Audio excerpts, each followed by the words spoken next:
এই লজ্জা, লজ্জা, লজ্জা, লজ্জা। পুরোটা সমাজেই শুধু লজ্জা, লজ্জা। বিশেষ করে নারীর শুধু লজ্জা, লজ্জা। এই যে দেখবেন, একজন নারী সে বোরকা পরেছিল। হঠাৎ তার পরপুরুষ কেউ তার মুখটাকে দেখে ফেলেছে। আয় হায় লজ্জা! লজ্জায় মাথা হেঁট হয়ে যায়। এই দেখেন, একটা মানুষ বা একটা মেয়ে গায়ের রং কালো, তার বিয়ে হচ্ছে না, লজ্জা, সমাজ তাকে লজ্জা দিচ্ছে, কালির বিয়ে হচ্ছে না। একটা মেয়ে বেটে বা একটা লোক বেটে, লজ্জা, কত লজ্জা। এই দেখেন, একজন ছেলেকে জিজ্ঞেস করছে, তোমার বাবার নাম কি? বলে যে আমার চাচা, আমি রহিম সাহেবের ভাতিজা। উনি বাবা গরিব, রহিম সাহেব চাচা অনেক ধনী। তার পরিচয় তার বাপে না, বলে যে আমি রহিম সাহেবের ভাতিজা। লজ্জা, বাবার টাকা নাই। আমাদের দেশে একটা লোক গরিব, তার লজ্জা, লজ্জা ভরপুর। এই দেখেন, একজন নারী একজন নারী রিক্সা উল্টায় পড়ে গেছে, তার শরীরে বিভিন্ন জায়গায় কাপড় ছেড়ে গেছে, মানুষ দেখে ফেলছে। আয় হায় লজ্জা, লজ্জার শেষ নাই। এই দেখেন, একজন পুরুষ বাজারে গেছে লুঙ্গি পরে বাজারে গেছে, লুঙ্গি খুলে গেছে হঠাৎ করে, সবাই তাকে দেখে ফেলছে। লজ্জা। অর্থাৎ আমাদের দেশে লজ্জার সব জায়গায় হইল লজ্জাস্থানে। লজ্জাস্থানে লজ্জা কি? আল্লাহ যা আছে, সবাইকে যা দিছে, আমাকে তা দিছে, আপনাকে তা দিছে। এটা ভুলবশত বা অন্যায়বশত বা কোনো কারণে কিছু একটা হয়ে গেছে, এটা লজ্জার কি আছে? Respect the human body. মানুষের শরীরকে সম্মান করো। আল্লাহ নিজে বলছে, মানুষের আকৃতি, মানুষের শারীরিক আকৃতি নিয়ে সমালোচনা করতে না করছে।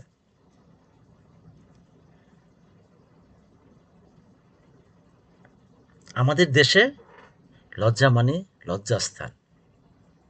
আসলে কি লজ্জাস্থানে সব লজ্জা? না, লজ্জা না। দারিদ্রতায় লজ্জা নাই, এই শারীরিক আকৃতি অঙ্গ প্রত্যঙ্গতে ডিফেক্ট, তার লজ্জা নাই। গরিব, এতে লজ্জার কি আছে? কিন্তু লজ্জা থাকতে হবে কিসে? একটা লোক ঘুষ খাচ্ছে, চুরি করছে, পাটপারি করছে, ফ্রডগিরি করছে,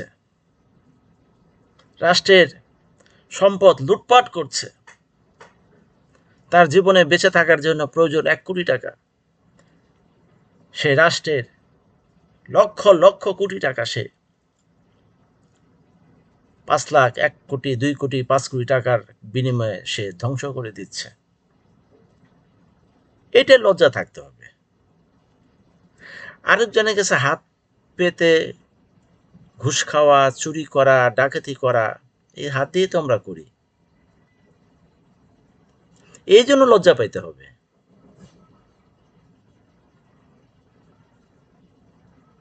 একজন দুর্নীতিবাজ, চোর, ডাকাত, ঘুষখোর, হারামখোর চেয়ে একজন ভিক্ষুক অনেক সম্মানিত,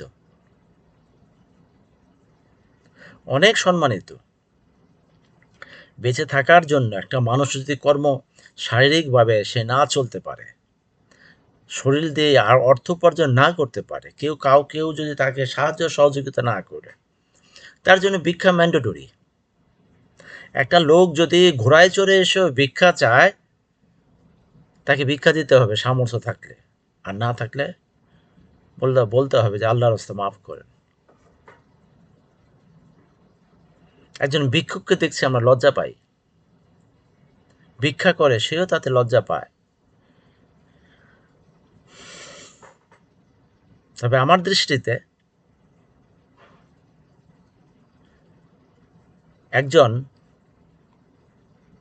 দুর্নীতিবাজ মেয়রের চেয়ে একজন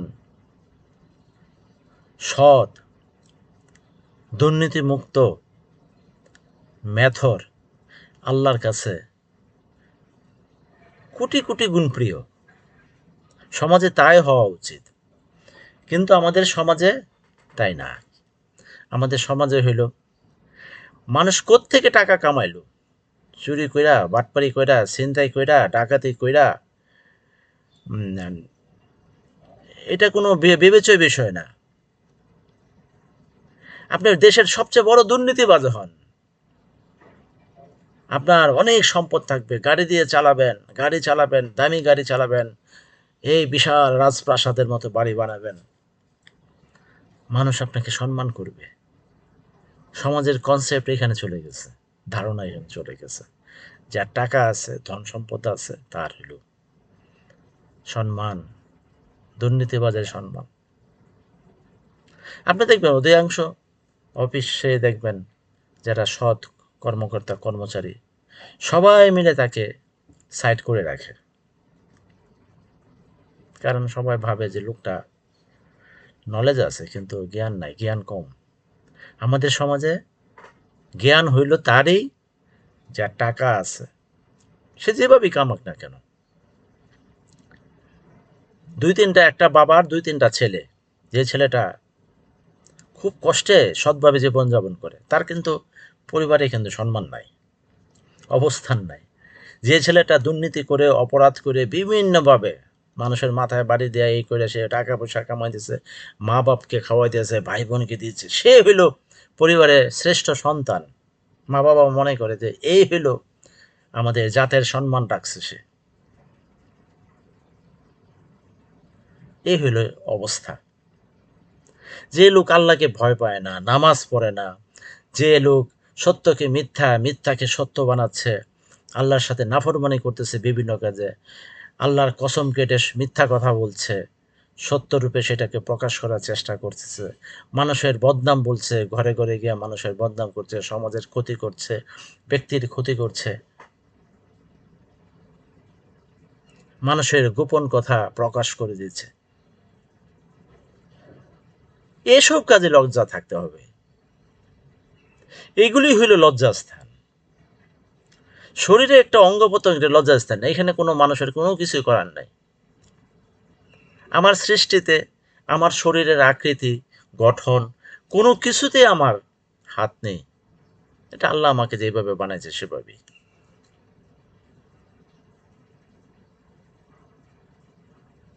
সর্বোপরি বলতে চাচ্ছি, দেখেন, আমাদের দেশে একজন খুব একটা সুন্দরী অভিনেত্রী ছিল, প্রভা। আমি তার প্রত্যেকটা নাটক দেখতাম, তার মধ্যে একটা সৃষ্টিশীল সৃজনশীলতার ভাব ছিল। সে মেয়েটাকে, একটা জীবন্ত মেয়েকে আমাদের এই সমাজ তাকে দোজকে নিক্ষেপ করে দিয়েছে। হয়তো ভুলবশত, হয়তো ইচ্ছাকৃতভাবে সে একটা ছেলের সাথে প্রেম করত, তার সাথে শারীরিক সম্পর্ক হয়েছে, সে ছেলে সেটাকে ভিডিও করেছে। তখন সেই ছেলেটা যখন প্রেমের সম্পর্ক নেয়, এই পৃথিবীর সকল মানুষকে তাকে দেখিয়ে দিয়েছে তার যে গোপন কাজটা কিছু প্রকাশ করে দিয়েছে। আল্লাহ বলছে, তোমরা যদি কোনো মানুষের একটা গোপন কাজ ঢেকে রাখো, আমি রোজ কিয়ামতে তোমাদের এর যে অনেক গুণ বেশি তোমার অপরাধ আমি ঢেকে রাখব। কোনো মানুষের ফেরেশতা না। এই ভুল ভ্রান্তি নিয়ে মানুষের জীবন, কিন্তু সমাজ প্রভাকে বলে ছি ছি ছি ছি ছি ছি ছি, লজ্জা, লজ্জা, লজ্জা। এই হলো অবস্থা। সেই প্রভার যে প্রেমিক রাজীব বা রাজ, যাই হোক, তাকে যদি রাষ্ট্র 1000 বার ফাঁসি দিত, তারপরে কি তার অপরাধের প্রমার্জন হতো? কোনো ক্রমেই নয়। মানুষকে ছোট করতে হয় না। প্রকৃতপক্ষে যে সেই যে বিষয়ে লজ্জা থাকা উচিত, যে কাজে লজ্জা পাওয়া উচিত, সেগুলাতেই পাইতে হবে। কিন্তু দুর্ভাগ্যের বিষয় হলো, আমাদের সমাজে বা আমাদের দেশে যেসব বিষয়ে মানুষের লজ্জা পাওয়ার কথা, সেগুলোতে লজ্জা পায় না। সব লজ্জা হইল লজ্জাস্থানে। ধন্যবাদ, অনেক কথা বললাম।